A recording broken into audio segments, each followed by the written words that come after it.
My name is Charles Douglas Stewart, and I'm the younger of the two, and my sibling, Alan. My name is Alan Breck John Stewart. I was christened after the great character of Robert Louis Stevenson's Alan Breck, who was the very famous hero of Kidnapped. And I'm 5 years older, and we had a younger sister who was 7 years younger than me. Who's going to... That's a photo taken in the late 40s, I would think. I don't know when, in Sydney, and our father is here at the left, and our mother, and our sister Sandra in here, and I'm peeping around the corner, and Alan on the right. What year would that be? It must be about well, I'm only working out by our ages. Our sister was born in 41. She looks about probably 47, 48, maybe 49. I can only guess, because I don't remember the occasion. But it's got very much Sydney light. If you've ever seen paintings of, what's the chap, Tom Roberts. It's the light. Sydney light is a very quite strange, very to sort of garish in a way. Yeah. Now that's one photo was taken, and then there's a close-up. This is more or less, I don't know if it's... it's taken at the same time, yes, obviously. Exactly the same. With our father and mother, Sandra. And as I mentioned, I think, but I was much smaller than Alan then. I seemed to shoot up suddenly. That's the second photo. I think it was sent to us by a cousin. This one is Sandra, myself and Alan on the beach. I think at Red Leaf Beach. Could it be? It looks like Red Leaf, doesn't it? Which is in Sydney Harbour. Sandra. And as you see, I had a lot more hair and it was a lot darker then. And Alan at the right. And the final one of these ones is of just Sandra by herself. I must have taken that at the same time, obviously, at the shop window. And the final photo, and this is just quite recently. Many years later. That's many years later, of the three of us at one of the garden parties in the temple. At the Middle Temple. When Alan was working, we were invited. I think it was at Sevenoaks, wasn't it? Yeah. They gave a Sunday garden party, and the three of us, Alan, Sandra, and myself. And I think that's quite a good likeness of all of us in a way. I think it's quite a good photo. The girl, Jane, took it and she liked it and presented it to Breck.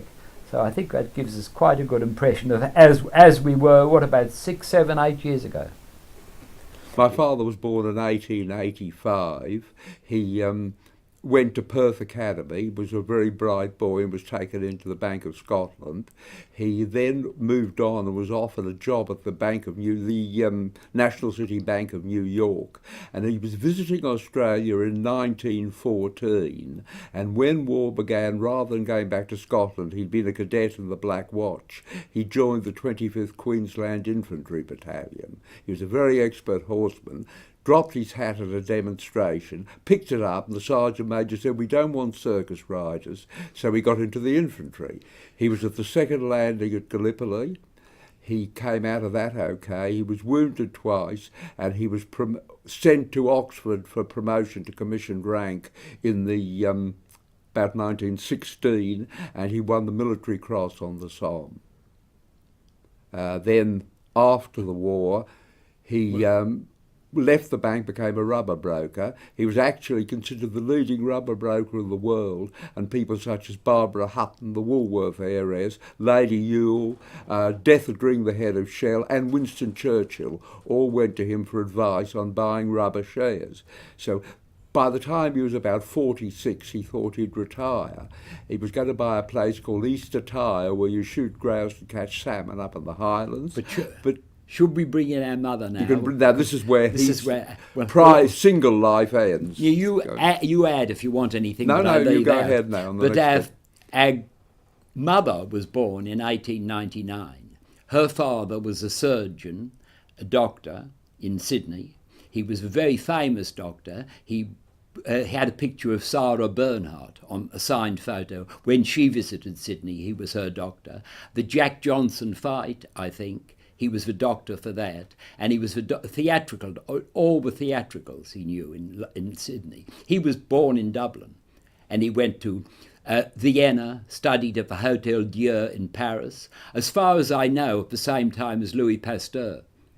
And he could have even met Sigmund Freud in Vienna. He was that period. But he came back and settled, and he broke his leg in a lift accident. A lift was going down, and he always walked with a limp. And he was nursed back to health by a Spanish nurse called Annie Amora.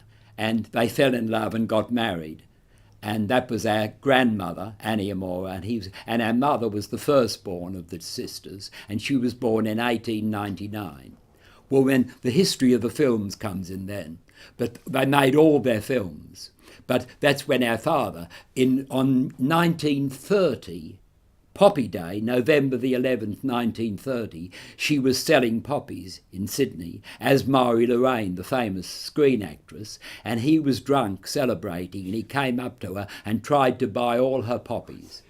And she said, "Oh, leave me alone." And she was trying to get rid of him, and he pestered her, and he said, "I'll leave you alone if you promise to meet me tomorrow." And to get rid of him, she said yes. And the next day, he wasn't drunk, he wasn't celebrating, and obviously she liked him. And he put £1,000 into their last film, 2 Minutes Silence, got married on the 14th of September, 1932, in St Mary's Cathedral in Sydney. Then she had a long honeymoon, 6 months going around America. She had introductions in Hollywood. She met John Barrymore, Wallace Beery, who's the Victor McLaglen. Victor McLaglen. His Who brother was in one of their films. Yes, his brother. And she met, and then she came to London, and he was born in London on the 5th of September, 1933, just a year after they got married. And then he was born in Welbeck Street, and then they spent about 2 years up in Scotland with our father's family, and then back in London, and eventually ended up going over to Australia, back where our mother had been born in Sydney. And then I was born in Sydney, and then my sister was born. And while they were in London, just think, Alexander Korda met my mother, and he said he'd seen some of their clips or stills or something and knew a bit about them. And she had an introduction. And he said, "Well, if you care to stay and work for me, I'll make you as famous as Merle Bron." He just made Merle Bron a big star. And I said, "No, I've got a son. I want to be a normal married woman and not work anymore." So she went. So that was the end of that. Do you know how she started off in the theatre?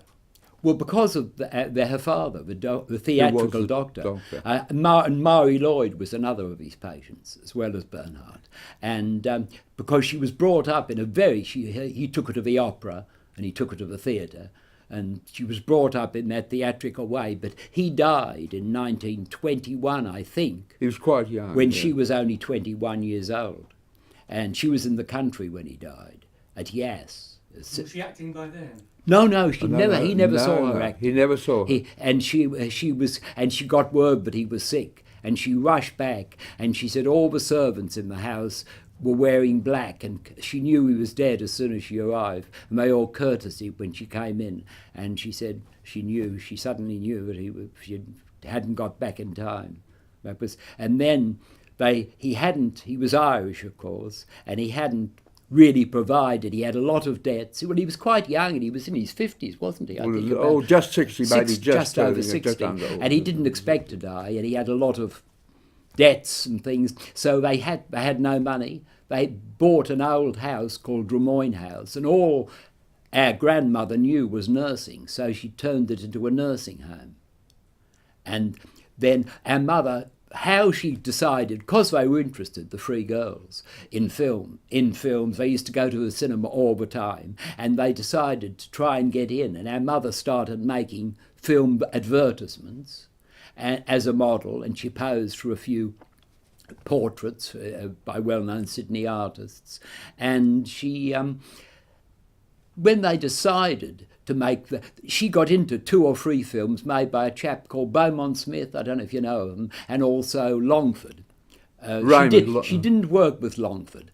Longford offered her the lead in a film, but he said, "If you let me use your house as the setting," and she said, "Oh no, we're keeping that for our own films," so he dropped her.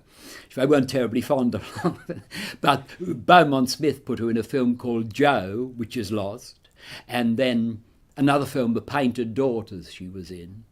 But eventually they got fed up, and the younger sister, Pauline, said we should make our own films, you know. And she said they used to argue all night to write the scripts together. The three girls, they were only a year apart each in age, so they used to, and they decided to make their own films. But by that time, our grandmother had died. She was in her 40s only, and our mother always said she worked herself to death at the hospital. You know, she had 2 strokes, but she saw our mother once, 6 months before she died. Our mother took her to see one of the films she'd made for another, Beaumont Smith, I think, and it was a great thrill. She got a wonderful close-up in it, and her mother saw that. But then they'd never made, both parents were dead by the time they started making the film. Was it just the 3 girls, or were there? They were the 3 who were instrumental in the films. Yes, the two younger girls were at school. They were only schoolgirls, and the 2 boys were grown up. And they were involved in the films. They were involved, but they acted small parts in the films. The 2 boys, but the 3 girls did the whole thing themselves, really. I can comment. It might be, it's certainly Gordon Collingwood. They say in the book it's Gordon Collingwood with Mary Lorraine, Joe, 1924. I'm not totally convinced it's our mother. It is possible. It is possible that it's her. If it was, it would be her first film appearance. Paulette directing Paul Longay in The Far Paradise. Yeah. And this is the next one, The Cheaters, with one of the English stage actors, Arthur Greenaway, with our mother. That's a very good likeness of our mother, actually. Now, the next book, which was Joe, that's up here. Yeah. And that's certainly her, with Gordon Collingwood. A film called Joe, which is now lost. I think Beaumont Smith made it. Arthur Tauscher was the star from The Sentimental Bloke. And over here is John Faulkner. It's another film, but he was in 2 of our mother's films. Yes. And Trader Faulkner's father. Now, I think this is the next one here. yes, that's the next one. Yes, one of our mother. Now that doesn't look like her to me. No, I can see, but our mother said that's the only photo she ever took smiling. They wanted her to smile for it. She used to be called, they used to call her the sad-faced McDonagh. And that's the only one of her smiling. So I can see why, it's certainly her, I recognise her, but I can see why you wouldn't.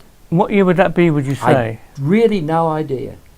Probably about the time of Joe. It could be. She looks quite very young. She looks very young, 24. They say here, the girl's mother was Spanish, ancestry reflected in Isabel's dark beauty.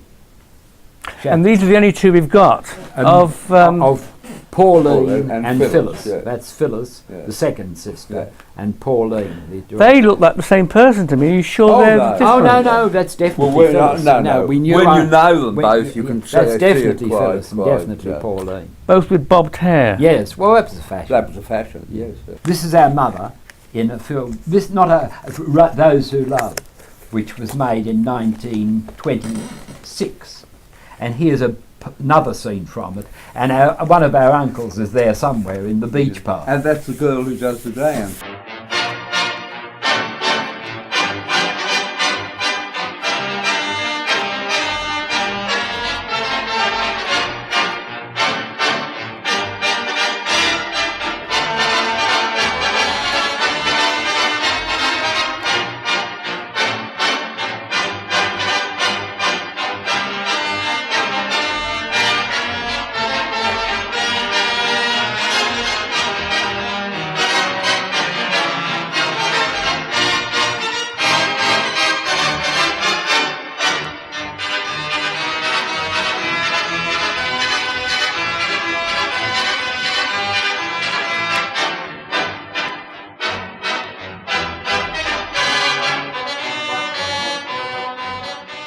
These are all 3 scenes from Those Who Love. We showed them to Hayes Gordon when he was over in London after our mother died, and he said, we showed this book to him, and he said, that's damn fine acting. Another scene, the barroom scene from Those Who Love, and this is Drummoyne House, the house they bought and turned into a nursing home and used as a set for their films. Well, I can tell you what they say here. The McDonaghs saved money, at the same time achieved a feeling of quality by filming with real locations. Paulette was was scornful of the wallpaper sets used by other directors and made effective use of their own elegant home, Drummoyne House, and its furnishings. The furnishings were sometimes moved to other locations. For their third film, The Cheaters, they shot scenes after midnight in the prestigious Hotel Australia and in a fashionable night spot, The Ambassadors. Could I add a tiny footnote there? The head barman at the Hotel Australia invented a cocktail which he called a Lorraine, and it was 1 part cognac, 1 part apricot brandy, and 1 part fresh squeezed orange juice, shaken shaken over ice and then served. And he called it a Lorraine. And we still are very I had one 4 or 5 days ago, and we every time we go to Paris we ask the barman to make one. So it's actually in the bar book at the Hotel Crillon in Paris now. You must write down the recipe for me. I'm going to have one later. They're very nice. The Lorraine cocktail. We've introduced it to Paris. And turn over now. Have you done that bit down the bottom? That's a big scene from the first film, Those Who Love. Oh, yeah. There's a little bit of that still extant on the internet, a lot moving, but it's a big barroom scene. Rather different ideas from those of Chauvel were held by 3 young Sydney women, the McDonagh sisters. We wanted to alter the whole image of picture making in Australia, the old Dad and Dave image. The girls had watched American films, sometimes 3 and 4 times over. Had studied the acting, the editing, the backgrounds. Isabel, the elder sister, was leading actress, under her stage name of Lorraine.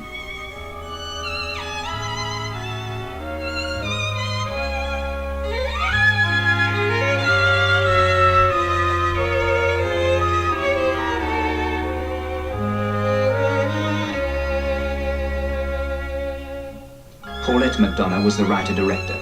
She engaged the best actors. I knew what I wanted from them, and that was underacting, restraint. Nothing like what they wanted to give me was stage technique. It was very hard to get actors to take advice from a young girl. I said, you may be famous on the stage, but this is a new medium, and you have to learn. I showed them their first day's rushes. They came to heel like lambs. This is our aunt, Pauline, or Paulette. Chap in his shirt sleeves is Jack Fletcher. Directing then. Paul Longay. And that would be the camera. That would be very, very famous that camera. is Jack Fletcher. That's the cameraman they use, Jack Fletcher. And this is, and he's photographing Paul Longay, the leading man, and Pauline directing. This is a scene from The Cheaters with Joseph Bamback, and I don't know who the man is, and Gaston Mervale. It's Paul.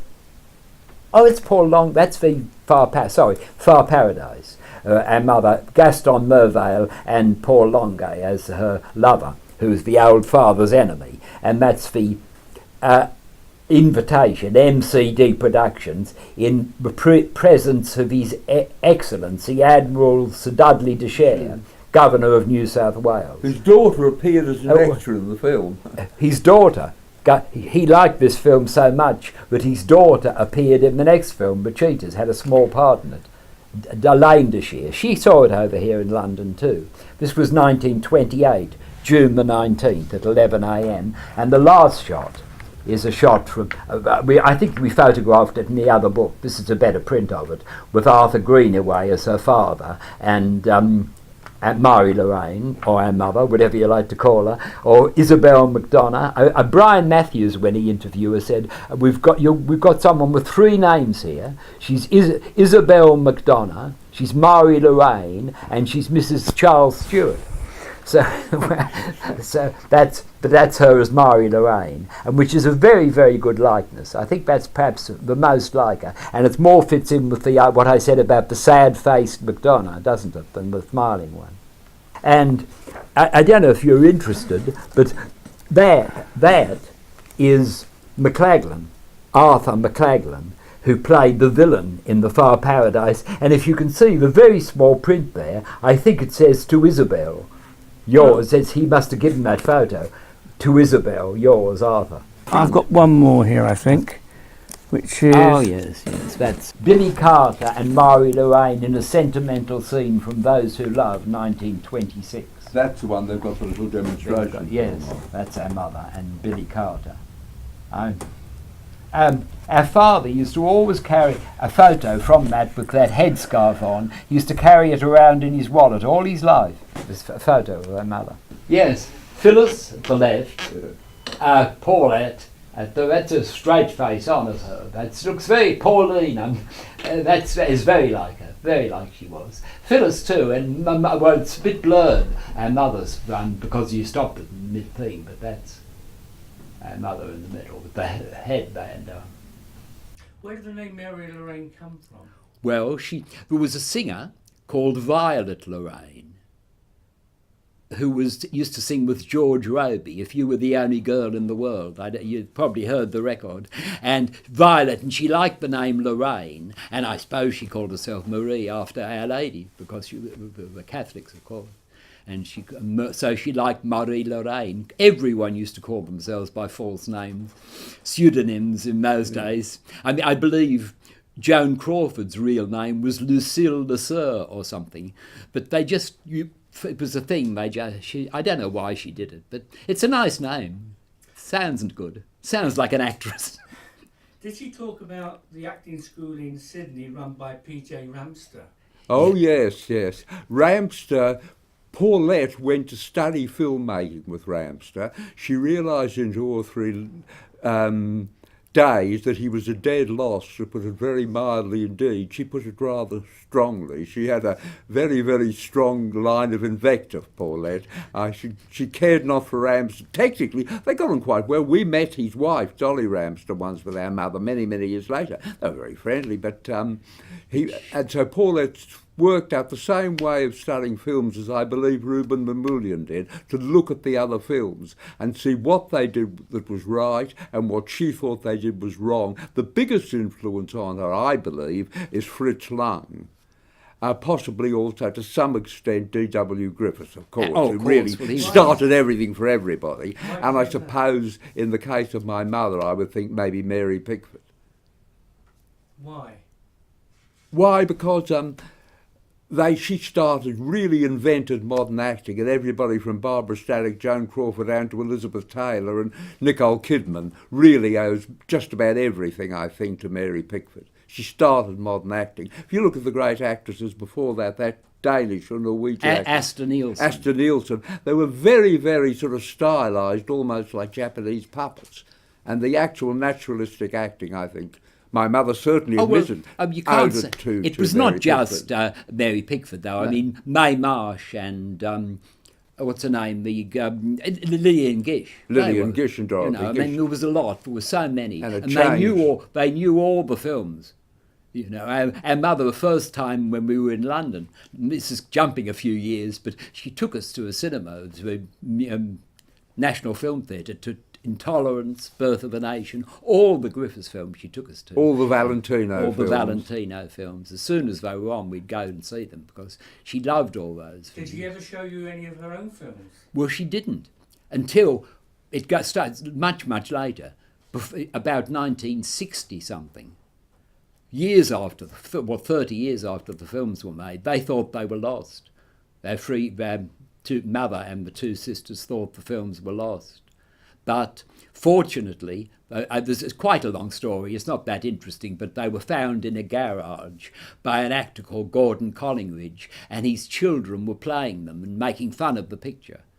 They'd found it, I don't know how, and Gordon Collingridge rushed in and said, "How dare you laugh, that's the greatest actress Australia has ever produced." And he found it, and then he sent it up to our aunt. That was the... Far Paradise. The Far Paradise. But I don't know how The Cheaters was discovered. Collingridge was one of the actors in the film. He wasn't. He was never in the film with our mother. He was a friend of the family, and he actually. He was in Joe, the Lost film, with our mother. But they never put him in a film. They said that he was rather hurt because they didn't think he was a very good actor. He's in, I think, his dad on our selection. He's these other films, but he's not. You know. But he was a bit hurt. They never offered him a part in a film. But they still remain friends and everything. Their first production, I think, is called Those Who Live. Those Who Love. Those Who Love. Love. Those Who Love. What do you know about that?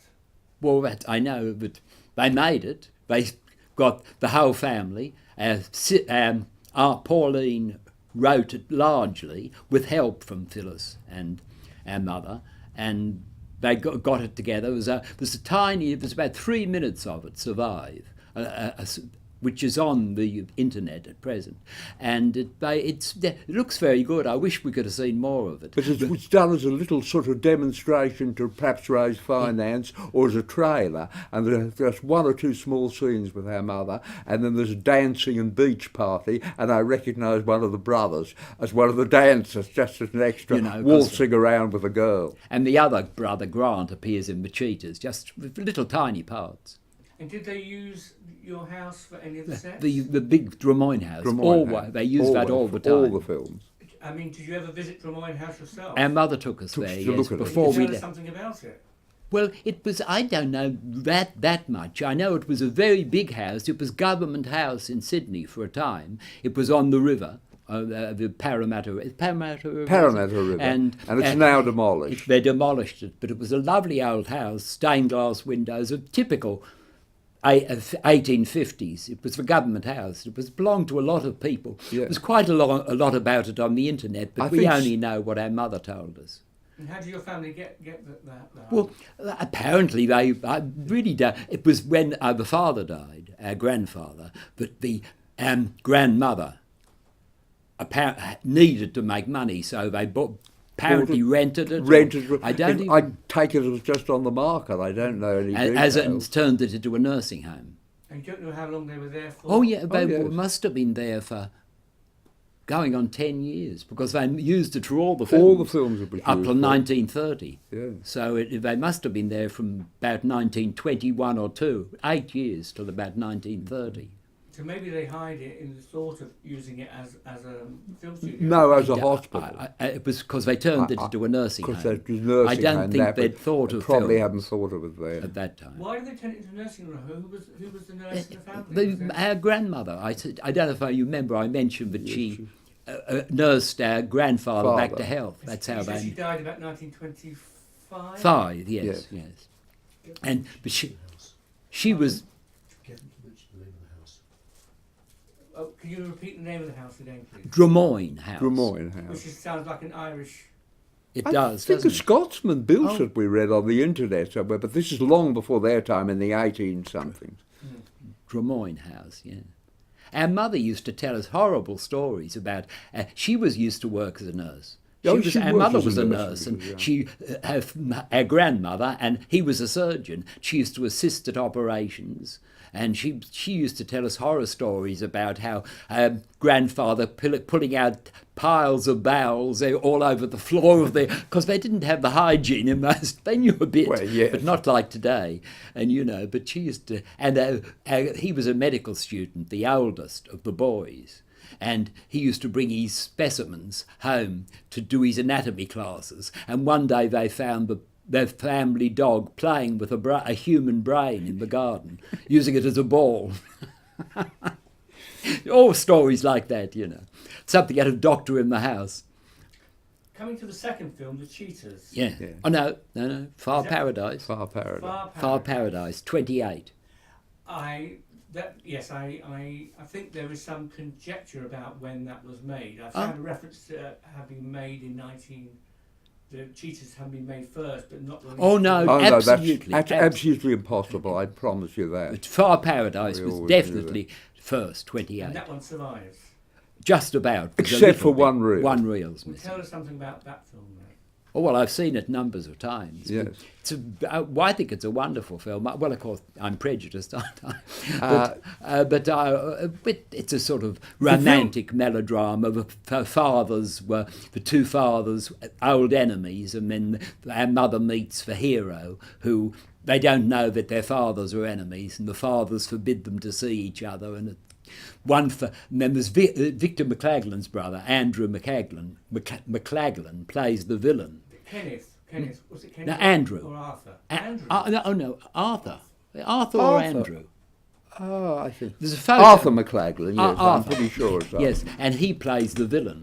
in a masked ball. It was a very good scene at a masked ball where you see him with a mask on and then it fades to his face underneath and you realise who it is.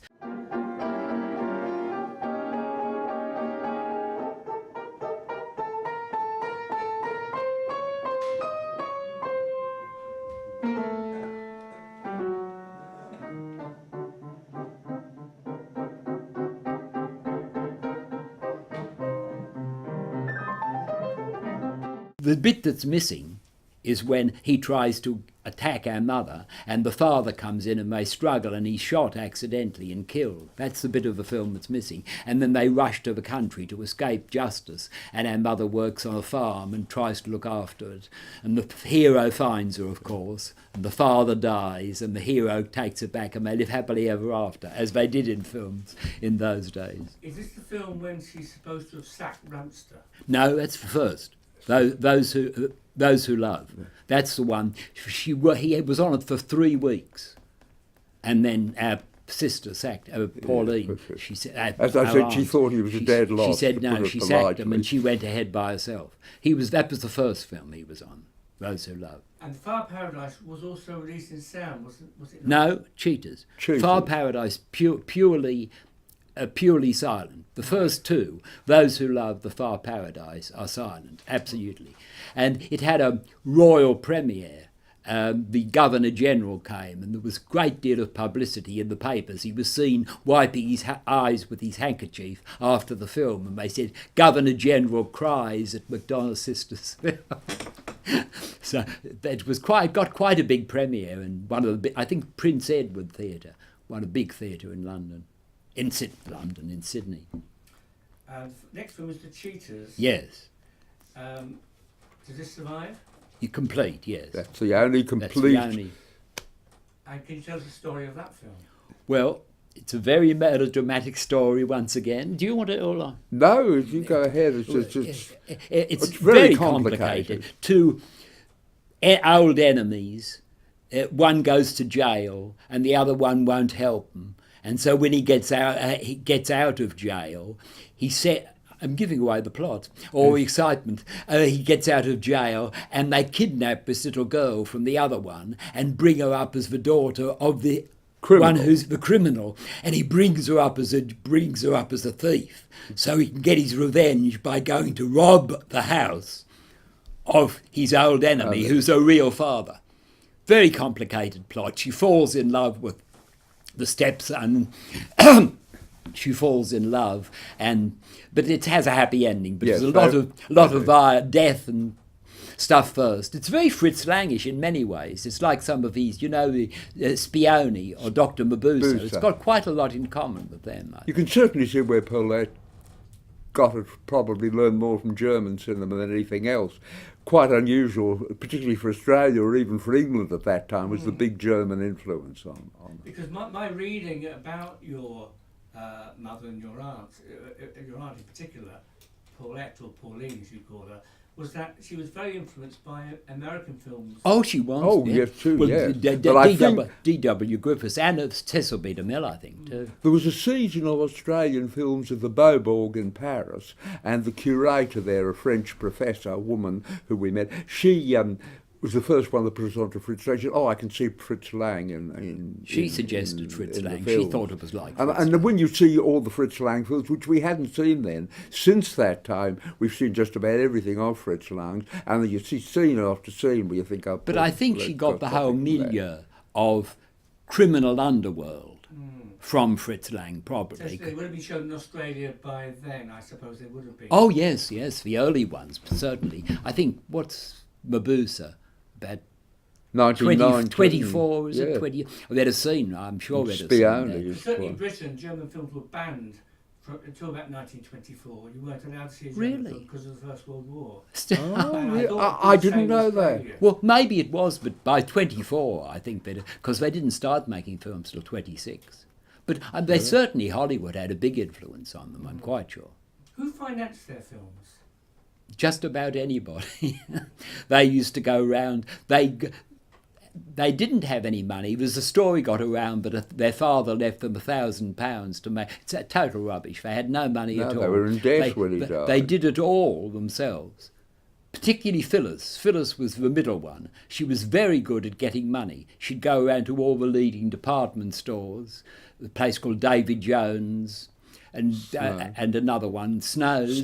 Big like Selfridges or John Lewis in London, and she'd go and see the bosses and say, would you care to put some money in? She was excellent at getting money, backing. And they used to lend furs, clothes, everything, the big shops, costumes. The big stores. And they had the Des Moines house to use as a backing, which helped too. Do they pay the actors and the cameramen? Or? Oh, yes, they were fully professional, yes. They didn't use it themselves, they didn't film it themselves, they had a... Oh, no, very famous. I think his name was Jack Fletcher, very famous cameraman who he made a lot of... Oh, they didn't try and do it themselves, because they used to hire all stage actors too. Yes, Trader Faulkner's father was one. John Faulkner and another one played the other... Father, Greenaway, Arthur Greenaway, and they all acted English stage actors. English stage who'd come over to Australia for seasons. Our aunt used to always, she used to always say they'd overdo it, act in a stagey way, and she'd always show them the rushes the next day and say, "Look at your way you're acting. Just cut it down. You're on film now. You're not on the stage." And she'd always try and keep them, because she always used professionals. To make 3 or 4 films suggests that you either got someone behind you backing you, or that the films you've made have made some money. Well, they didn't. They were very popular. They were shown in the first two, Those Who Love and The Far Paradise, were immensely popular. Unfortunately, by the time of The Cheetahs, the talkies had come in. And they tried to do a talkie version, part of which survives. But it's very stilted. It's not nearly as good as a silent film in any way. No. It's very, and the last film they made, but our mother had met our father by then, and he put £1,000 into the talkie they made, called Those Who Love. But he played called 2 Minute Silence. 2 Minutes Silence. And he played a small part in it, I think. I think he's an extra. An extra. But, it's just gone, no sign of that. Well, tell us the story of the 2 Minute Silence. Well, it's 4 people who are commemorating 2 Minute Silence, an old general and a young girl and an old housemaid, and each is remembering standing by, there's a still of the 4 of them standing by a fireplace, and then it flashes back to each's memories of the war. And one is a soldier who commits suicide. I think that's the old housemaid's son. And our mother is as a young girl in Belgium, I think it happens. And the Germans are going to take over a convent. And so she gives herself to a German officer if he promises not to take over the convent. And then when her lover comes back after the war, he rejects her because she's been fraternising with the Germans. And there's the 4 stories, and they all sort of intermingled. It's a very anti-war play. A man called Leslie Haylen wrote it. He was a member of Parliament in Australia. And very left-wing and very anti-war. And was it, what's Billy Hughes, was it one of the Prime Ministers? Minister Billy Hughes. He was very keen on the film and the play, the Prime Minister. Quinlan includes it in his film of British features from the 30s. Who does? David Quinlan. Really? It's included as a British film. A British film? Well, that is 2 Minutes Silence. That's very odd, because it certainly was. It was shown in Britain. I think it was shown in Britain. Yes, it was. It's a great shame. Our aunt, Pauline, used to always say it was her, she thought it was their masterpiece. But... Is that the end of their filmmaking career? Was that film? Or did they that's it. That was it. Our aunt Pauline, I don't know what to call her, but she used to always try to make a film about the Flying Doctor and things, but she never got the backing and never got, because when our mother got married and came over to live took 3 years in London, it sort of broke the whole the closeness of the 3 girls. And sort of she broke the family up, I suppose, but that's the way the world works, isn't it? Did you? I mean, did you know Pauline? Did you meet? Oh, her? heavens. Oh, well, she helped bring us up. We knew her almost as much as our mother. We'd see her every day Yeah. for many years. Phyllis went to live in Wellington, New Yes, so Zealand. we didn't see so much we of didn't her. see so much of Phyllis until later in the 50s. When she But was much Pauline, older. you know, our mother, because she was unmarried, and she used to come to every day and come and look after us and play with us and take us for walks and tell us stories and things. Oh, we, yes. we knew Pauline. You were really as much as our mother almost. And did she give you drama lessons? So it's No, No, not not really, at all. no.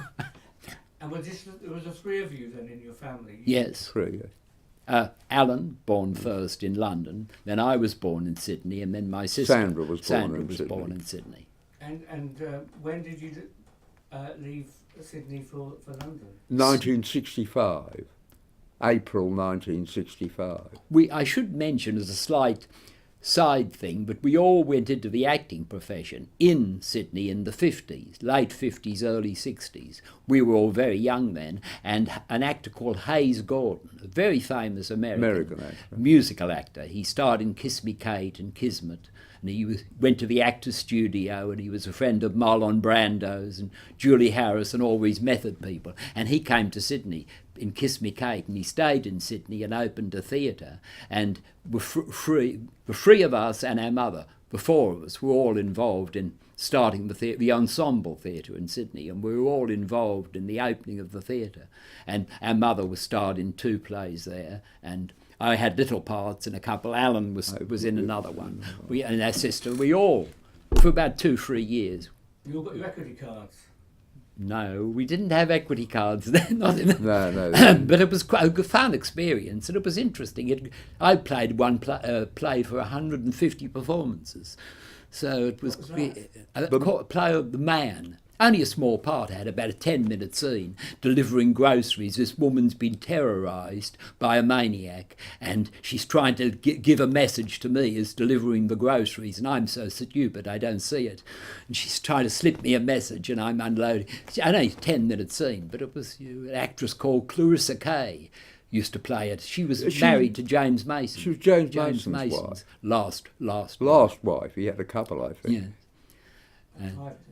Did he? I don't know, but she was his last wife, and she played in it. And why did you decide to come to Britain, though? Oh, well, I'm afraid I'm largely to blame for that. I'd always been because I knew I was born here, and although I was very young when I was taken over and I served in the Australian Army, that it was always my dream to come back to England. I consider myself very much a Londoner, because it's sort of as a dream Londoner before the real thing happened. And so I think I was entirely responsible for wanting to get them back to England. And so your mother agreed to... Oh, yes, she agreed, and the 3 of us came over in 1965 and have never been back. It was very heartbreaking leaving, particularly Pauline. Pauline, yes. Because the last time we saw her, she had this flat in King's Cross, and she treated us like her children. Yeah. And she loved us, the 3 of us, so much. And we were, saying goodbye to her. It was terrible, really terrible. But we didn't know we would never see her again. No, we didn't know, of course not. We And one of the younger girls, Paula, offered to bring her over to England to visit us, and she'd become quite successful then as real estate thing, nothing to do with cinema. And Paula said no, she had all her cats. She was a great collector of cats up at King's Cross. She never married. And she was not a recluse by any manner of means. People used to visit her all the time. And she wouldn't come over. She was a famous, what you'd call a character at King's Cross. King's Cross was a famous area, and it's in Sydney. Not in London. No, she King's never Cross. came to England. She never came. No, King's Cross in Sydney. It's a very famous area. It was famous as a red light area, and it was sort of the artistic community used to hang out there. Gangsters too. Gangsters, everything. Yeah. There was a famous Sydney gangster called Myra Dempsey who used to live just opposite her. And she used to know, and our aunt used to say, she's a very famous gangster. She used to run a mob. It was a seedy area, but our aunt loved it. She had this flat for 20 years there. And we used to love... Village, left bank sort of... Very much so, yes. But she loved it. That's where Graham Shirley interviewed her. Yes, Graham Shirley. He had many talks with her, and they're recorded and everything with Paul. Graham. How did she live if she wasn't working? Do you know? I don't know. Do you know how Paul? No, I suppose our mother probably helped her, and other people, the members of the family. She didn't work, and she did. She just used to live. You see, our there. father was quite rich, and Phyllis, excuse me, was quite a leading newspaper journalist. Phyllis in New lived Zealand. with her for about 5 years after she came back from Back, Wellington. that's much later. So, yes, with her. So. What did Phyllis do in the newspaper? She worked for Rupert Murdoch, one of his papers In New Zealand, a paper called The Truth. It's a bit of a rag, I believe. Well, like Rupert Murdoch. But she did work there. She was one of the few people I know who liked Rupert Murdoch. Yes, she used to get on well with him. And then she came back to London and he worked for the North Shore Times, which was a paper, another Rupert Murdoch paper. And she used to do cinema reviews, theatre reviews, write short stories, and, general. Tell me something about what they were like as people. That's Phyllis and Pauline and your mother as people. Well, they were very close.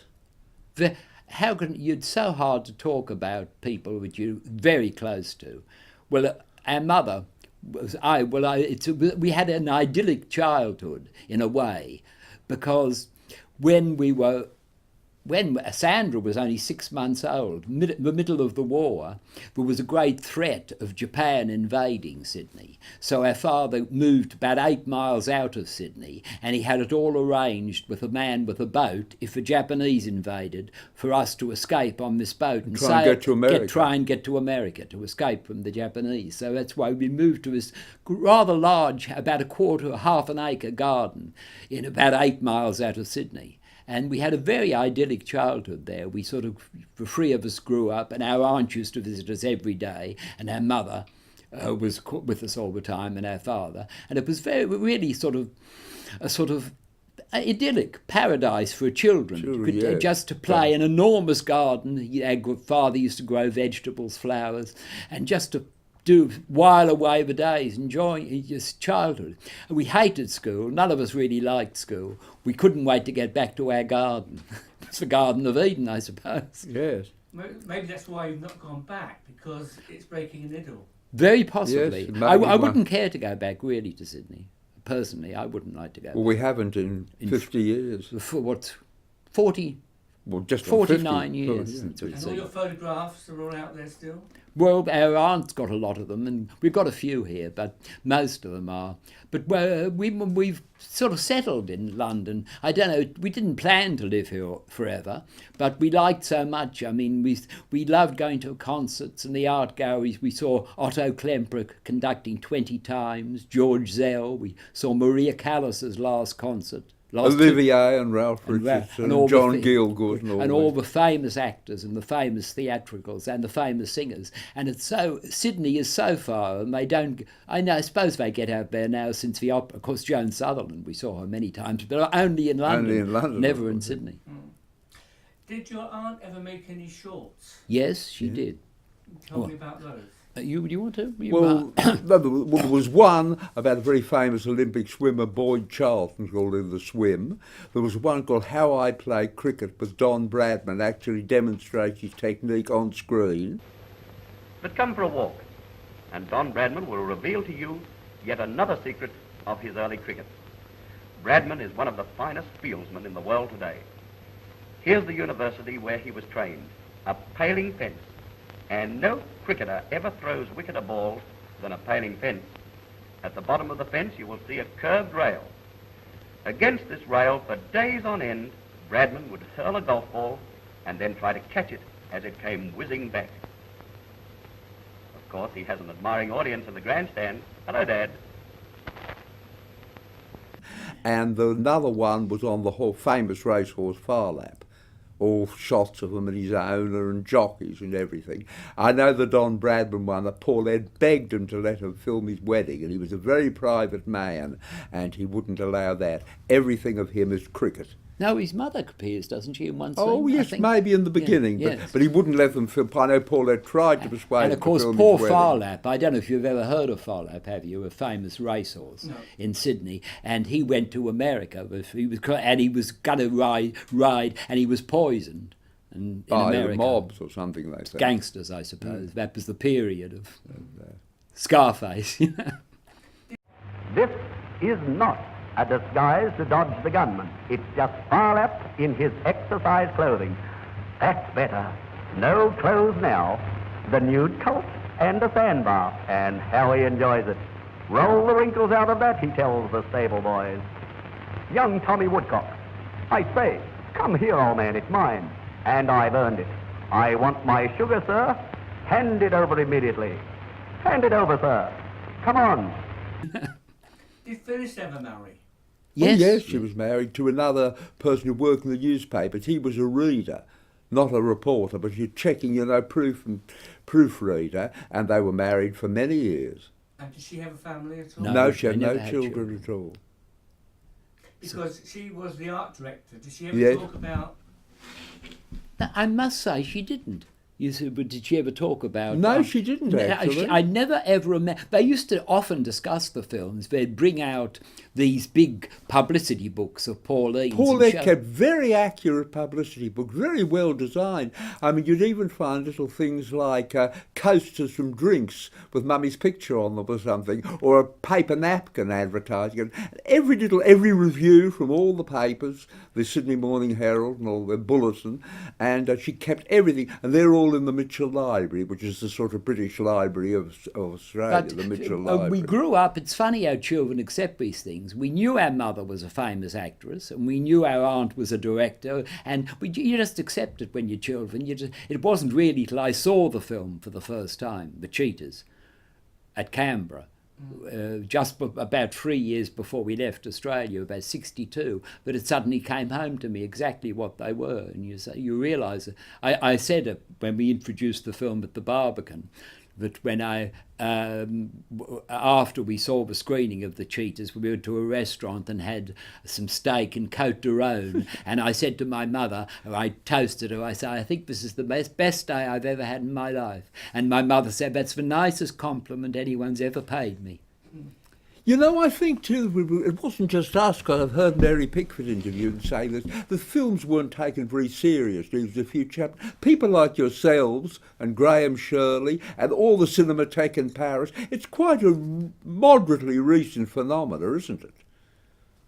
Yes. It doesn't go back that many years. I think when they were actually made in the 20s and 30s, people didn't take it quite that seriously. It wasn't an academic subject, certainly. No, and silent cinema, which is what they mainly made, died in 1929. Of course it did, yes. It is a different art form, I do think, than sound film. So I agree. And it's been, yes, definitely. A few people, like Michelangelo Antonioni, almost make silent films. But of the three sisters coming back to them, and their relationship between, did they all get on very well? Who's the dominant one? I think our mother, because in Irish families, she was the oldest. She was the eldest, took the responsibility. and but the Kennedy family in America, the eldest, when Joseph was killed in the war, Jack took over as head. Though apparently it's a very Irish idea that the eldest member of the family is the head of the family, and I think she did most of it herself, but Phyllis not so ambitious probably, but Paulette was very ambitious in a way, in the way of filmmaking. She was a very different, really. Pauline was very different to Phyllis and Paul and our mother. Yes, our mother was sort of very calm. She was and brought up as a nurse and things, and if we got sick, she'd look us after us and never get flustered or anything, but look after us wonderfully. But Phyllis was quiet, much quieter, I think. But Paulette was very vituperative and very aggressive, very assertive. Very assertive. One of the famous things that when she was making films, they used to have cartoons of her saying, "Rotten, do it again," because she was a very hard director. I suppose directors usually are. I gather Fritz Lang or Hitchcock weren't. Monsters, mostly, I think. I don't think our aunt was a monster. But I know there's a very famous cartoon done by a leading sort of the equivalent of Vicky here or something in Australia, of a tiger's body with Paulette's face. So you see, she was just a tiger. Did your father come over to Britain with you? No, I forgot to mention that. Our father died in 1955 in our house 8 miles out of Sydney, and he died there suddenly. But Alan, my brother, was in the National Service at the time and in the army, and suddenly he was 69. He'd just been to the doctor 2 weeks before, and the doctor said he had the heart of a man half his age. 2 weeks later, he dropped dead. Died suddenly, very suddenly. We just came up to the house and found him. Our mother called us, and well, I'm not going to go into the details, but it was very sudden, and it took a long time for us to get out. I think that made us get more together, the three of us and our mother, because that was then we all went into, that was just before the ensemble theatre with Hayes Gordon, and then we all went into the acting profession. Can you tell us something about your acting profession? Well, I think, did I not... In Britain?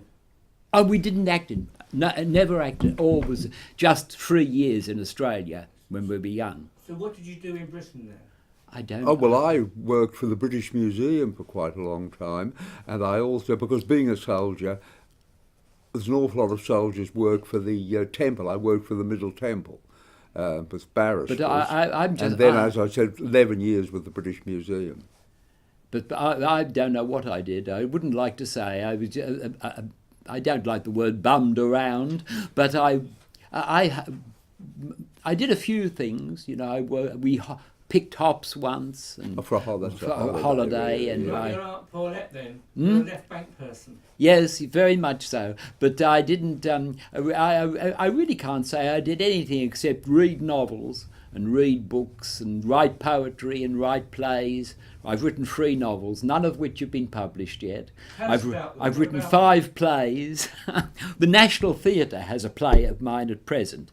They've said if I don't hear within 3 months, they're not going to do it. It's been 2 months, so I don't keep my fingers crossed, but I'm waiting to hear. But I've written a lot of things, and I've spent my life, and the last 4 or 5 years, and that's why I didn't really. I got a job for about a year, just odd jobs and things. But because I felt this closeness to my family, and I used to come home, and then I stayed at home, and with Sandra and Mum. Alan was at work often.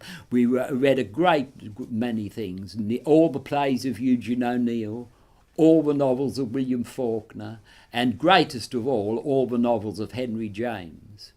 There's about 17 of them, and I read them all aloud. I used to do all the reading. I read them all aloud to my mother and sister and brother most of the time too. And so that's a sort of sentimental education, I suppose, of concert going and play going, opera, going to art galleries, the National Gallery and things, and writing and reading. So I can't say I really did much else. It sounds terrible, doesn't it? Tell me something about Sandra. Oh, how can one talk about her? She was so... She was most remarkable. I mean, it's really easy to think that about your own siblings, but she was a very remarkable person because everybody who met her was very affected by her. One small quote. As I said, I worked for the Middle Temple for a time, and we got to know some of the barristers. And it was very leading. There was that disaster on the Thames when all those people were killed. Sir Charles Haddon Cave, who's now Mr. Justice Haddon Cave. Sir Charles Haddon Cave. When we told him Sandra died, he said she was a very great lady, and I suppose that's what she was. But she was a funny person because as a child she was a real tomboy. I think she was 3 years younger than me, 8 years younger than Alan, and she used to try and keep up with us, and she was much wilder than either of us. I mean, did stunts on her bicycle, lay flat along the handlebars, and used to do hair-raising things, and she was really a tomboy as a little girl. And then later on she did a few, but I suppose really in a way she was a surrogate mother to the 2 of us, because when our mother died, she really took over the house, and as our mother, but she was the youngest, but our mother had been the eldest, but as our mother she really took us over when our mother died and sort of looked after us and she was a very fine writer too. She wrote a wonderful play which has never been performed about Beau Brummell, She sent it to Paul Schofield, and he wrote a lovely letter back and said he loved it. And he said, but he's retired now, and he's too old to play in it. And he gave her a glowing report. We've still got the letter from Paul Schofield, and she sent it, but nothing came of it. She wrote a lot of very nice radio pieces, plays, but unfortunately nothing ever came of them. I've got them all at home, you know, I've kept them all preciously, but if anything ever came, she was working on a play when she never started it. She was researching a play about Rasputin, you know, in the time of Tsar Nicholas and Alexandra, and that's why this cross, what I'm wearing now, we bought it for her as a present in Paris in 1996, 18 years ago, and it's an antique Russian Orthodox cross, 18th century, got it in an antique shop on the left bank, and she wore it for 16 years, and when she set one just on, and when she found out she was dying, she said, well, which one of you would like it? And I said, I would. Alan doesn't wear that sort of thing, but so I've worn it ever since. It's very precious to me, as you can imagine. We went all around Europe together too after our mother died, because the last couple of years of our mother's life, she didn't get around very much. She died at 83. She saw, in 1980, she saw The Cheetahs twice at the National Film Theatre. Dilys Powell was sitting just behind us for the second showing, and our mother introduced us, and I think that's a very remarkable film. She'd come to see it. No, but that was 2 years before she died. But after she died, we were very sort of shattered, as you can imagine, just the three of us. But then Sandra, and then about 5 years later, we started travelling a lot, and we went, I suppose we had all over Europe, just about from Paris about 30 times, and Spain to see our grandmothers. Prague and Vienna and Rome many times, and we spent a lot of time going around Europe, three of us. But then Sandra died 2 years ago, on the 13th of July 2012, 13th of July 2012, so just on 2 years ago. And we've had one trip to Paris since then, but you know, as you can imagine, it's not the same without her. You need a female influence, I think. Men together, you know, there's no feminine touch. There's an element of the Brontes, I think, about the three of you. Well, you're not the first person who said that, I can tell you that. And you remember a woman we used to know at the Carmelite Church in Kent, a woman used to say, you're just an Irish woman, you remind me of the Brontes. I suppose we are. But there was three girls with then, and the Paul Bramwell, but he used to, I don't know if you know the painting of the three Bronte girls. Yes. Well, he painted himself out of it. You can just see the shadow where he was, and he painted himself out of their life, which is rather sad, isn't it? I remember I used to sit next to you quite often at the NFT. Oh, yes, many. But when the three of you, when Sandra was there, she would always sit in the middle. That's right. And she was the quiet one. Yes, well, she was quiet in public. I think she was quite shy in public in many ways, but I can tell you she wasn't quiet at home. No, and I know people who met her too. She actually, at the National Film Theatre, gave a telling off, I should say, to a number of people who said something. Yes, I was a man. You know Sebastian, don't you? Yes. Sebastian Ween. Well, there was a man who introduced D.W. Griffiths. And he was saying that Griffiths' films were all too melodramatic and like sort of pre-Raphaelite paintings. And Samba said, don't you think to attack Griffiths in that way is like breaking a butterfly on a wheel? And Sebastian chimed in. He said, answer the lady. I forget who the critic was who was introducing him. But she had very strong opinions. And if I may say so, she had all the best taste of anyone I've known. She could see through anything false, or in acting, or in performance, music, or in cinema. Anything false she could see through instantly, and I often liked a film and she didn't, and she'd usually convince me that I was wrong and told me why I'd liked it and for the wrong reasons, because she had absolutely wonderful taste in music, cinema, books, As I said, she was a writer. She was a bit, I suppose, you said like the Brontes, which we are, I suppose, but she was a bit like Jane Austen in a way, because she used to do housework and look after 3 of us. She's a wonderful chef. And then, like Jane Austen, she'd have her writing on the side, and then she'd go back and do her writing. And so she was a Renaissance woman, I could say. I don't mean like Lucretia Borgia, mind you.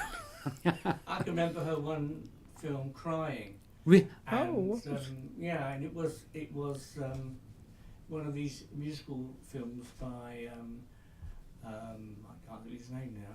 He died some years ago, but it was one of the films where it sang music right throughout the film, and all the actors sang in it. Not the Parapluie de Cherbourg, but one of the director's other films. Jacques Demy. Jacques Demy. I don't remember. It was one which was more operatic, and the character ended up by being murdered. And I think I know. It's called something. A Room in the Appartement dans la Ville. Is that it? The one about a? She saw it twice. I remember. Yes. She really. Yes. I wish like she. A chamber work, actually. Yeah. Yes, she used to cry. I used to cry. I still cry at films sometimes. I remember she was very moved at seeing The King and I again. You know, the last scene of The King and I when Yul Brynner and Deborah Kerr, when he's dying. That's very moving in a way, in a sentimental way. But still, you know, cinema can be sentimental and you could call it cheap, but it can be very moving too. I mean, I think she cried quite often at films. Well, I mean, I've seen you in the last few weeks at the NFT watching some of the pre-code films, and I think you've been watching some of the films by this Polish director who we can't Yes, pronounce. we have, yes. I can never remember his name. Borowski. Something like that, yes. Yes, we still follow the seasons, you know, because it's in your blood, I suppose. Cinema and theatre is very much we brought up with.